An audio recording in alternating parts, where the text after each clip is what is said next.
I'm 69 years old, and I didn't think something as ordinary as my own kitchen could break me the way it did. It wasn't a dramatic moment, no shouting, no confrontation, just a quiet discovery, sitting there in plain sight, like it had been waiting for me to notice. And the strange thing is, part of me thinks I already knew. I just didn't want to see it. I had been living with him for almost 9 years. 9 quiet, steady years. At this age, you don't look for excitement the way you used to. You look for calm, for someone who stays, for something that doesn't feel like it could disappear overnight. And with him, it felt like that. He wasn't loud, wasn't overly affectionate either, but he was consistent, predictable, and I mistook that for safety. We met when I was 50. I had already lived a full life by then, a marriage that ended, children who had grown and moved on, a house that felt too big for one person. I wasn't lonely in the dramatic sense, just quiet. And when he came into my life, he filled that quiet without asking too many questions. I liked that. He moved in slowly. First it was weekends, then a few weekdays. Then his things started appearing in drawers, closets, corners of the house. Until one day it wasn't my house anymore, it was ours. At least, that's what I believed.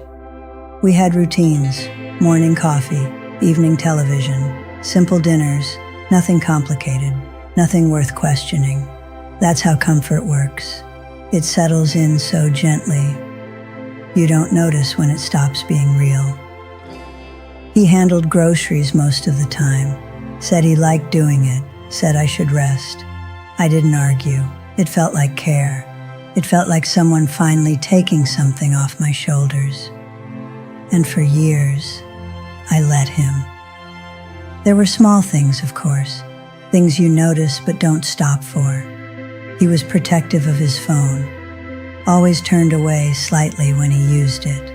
Sometimes stepping into another room for calls. I told myself, everyone has their privacy. At our age, you don't go looking for problems, you avoid them. He worked odd hours sometimes, late evenings, occasional overnight shifts. He said it was part of the job. I believed him, because believing him was easier than asking questions I wasn't ready to hear answers to. That's how it builds. Not with lies you can clearly see, but with things you choose not to examine too closely. The day it happened started like any other. Nothing unusual, nothing dramatic. He had left early that morning, said he might be late. I nodded, half listening, the way you do when you think there's nothing important being said. I spent the day at home, cleaning a little, rearranging a few things. You know how it is. When you start touching parts of the house you haven't really paid attention to in a while. Drawers, shelves, corners. The kitchen was last. It always is. I opened one of the cabinets, the one we don't use often, the back shelf, and that's when I saw it. A mug. It sounds small, I know, almost ridiculous. A mug isn't something that should change your life, but this one did. It wasn't mine. I knew that immediately. After 9 years, you know your things. You know what belongs in your house and what doesn't. It was clean, placed carefully, not hidden exactly, but not in plain use either. And there was something about it, something intentional. I picked it up, turned it slightly, and there it was. A name, not mine. I stood there for a long time, just holding it, not moving, not thinking clearly, just feeling something shift inside me. Because a mug isn't just a mug when it doesn't belong. It's a sign, a quiet one, but clear. I tried to explain it away. Of course I did. Maybe it was old. Maybe it belonged to someone before me. Maybe I had just never noticed it. But deep down, I knew.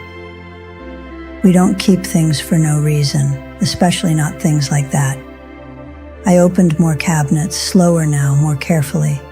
And then I saw it. A second cup, different, but the same feeling. And something inside me settled, not panic, not anger, just recognition. This wasn't an accident. I didn't cry, that's the part that surprised me.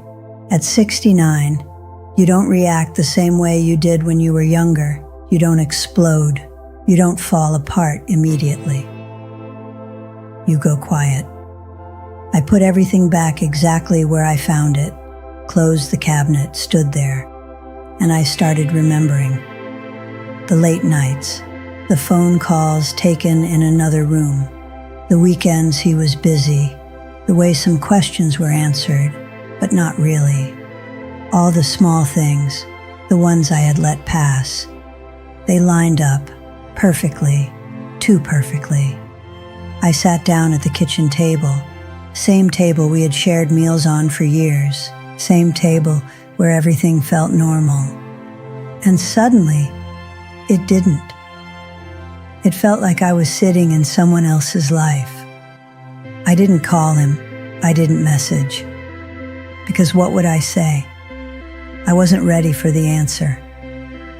That evening he came home like nothing had happened. He greeted me the same way, calm, routine. And I looked at him, really looked at him.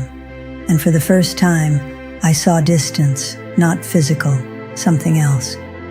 We ate dinner, we talked, or at least he talked, I listened. And I realized something that hurt more than the mug. He hadn't changed. I had just finally seen him clearly. That's the part no one tells you. Sometimes the truth isn't new. You're just seeing it for the first time. I didn't confront him that night, or the next. I moved through the house differently, slower, more aware. I started noticing what belonged and what didn't.